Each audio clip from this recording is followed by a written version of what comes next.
कल्याण महिमा विश्व वंदिता तू सुख प्रदायिनी तू शक्ति प्रदायिनी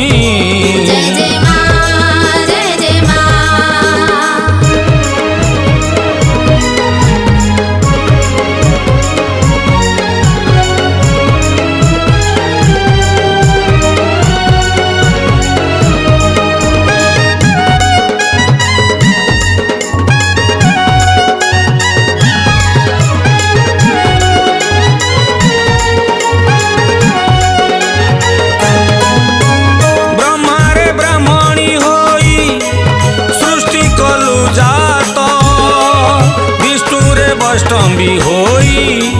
पालुछु जगत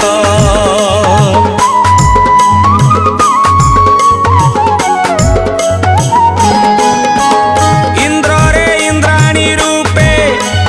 अमृत बरसु रुद्र रे रुद्राणी होई दुष्टंकु विनाशु तू दुष्ट विनाशिनी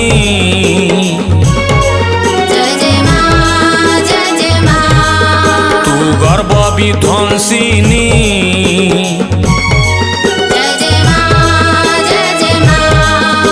तू भय विनाशिनी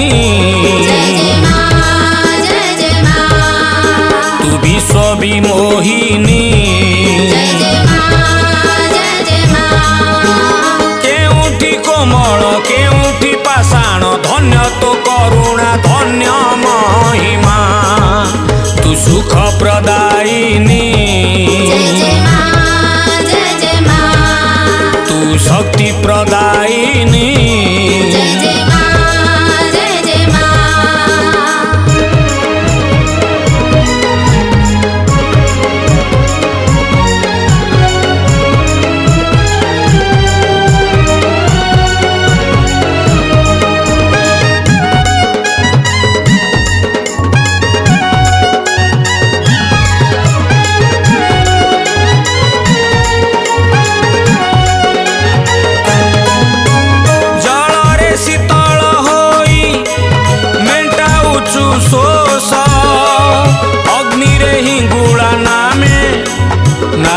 अवशोष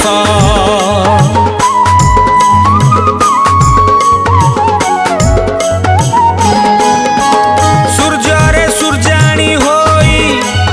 देउछु आलोक इंद्र रे इंद्राणी होई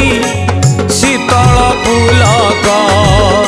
तू विद्या प्रदायिनी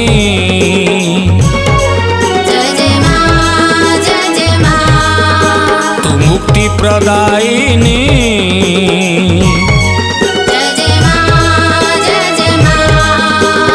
शक्ति प्रदायिनी तू शांति प्रदायिनी